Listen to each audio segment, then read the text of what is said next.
I've worked in this space for the last 31 years. Yeah, and counting. And counting. Yeah. And you've been practicing professionally for about 45 years. Wow. Yeah, but I've been an artist all my life. Okay. That's the basic point that I need to put down. You need to put down first. How did you enter into? As a child, I was doing art. Okay. I was drawing and painting, and I was encouraged, basically by my parents. Out of the College of Art, feeling that it is not the kind of education that I needed in my life, so I decided I wasn't continuing with education.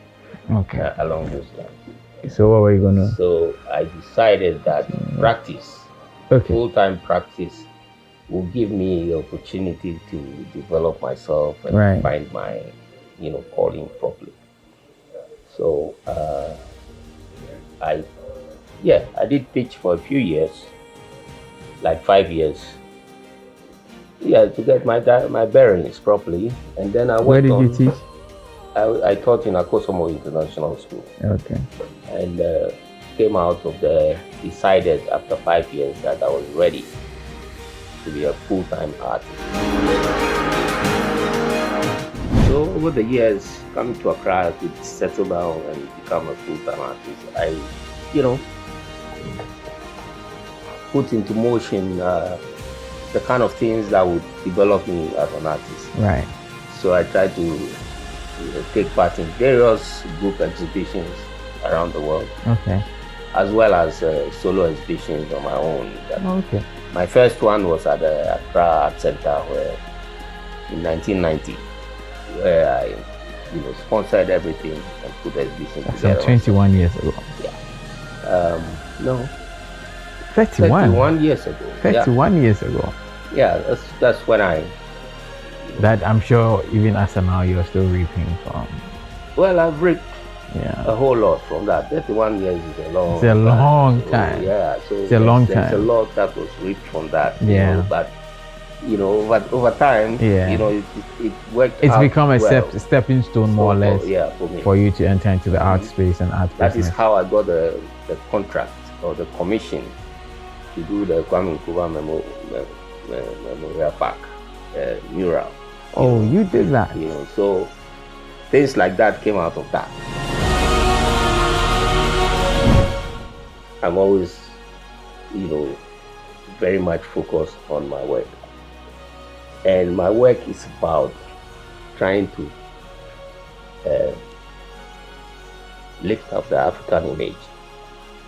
Because over time, you get the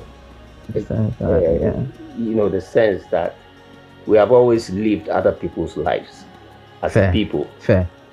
So for me, my practice is about making sure that we relearn or rediscover ourselves as a people. As a people, all right. So whatever images I project is to let people identify with what they can be. Okay. I always really like to portray or to talk about my work generally as a whole, not in individual. Okay. The imagery is supposed to give you an impression or an identity of an African. I realized that you were using the... I use the knife. The knife. Yeah. I use the knife mainly, and I use the roller. Okay. The roller brushes. Okay. Basically, these are the main tools. These are the tools. Yeah, the main tools. Yeah, I work myself away from the normal brush that we use, but I mix it up sometimes. But these are the main tools that I work with.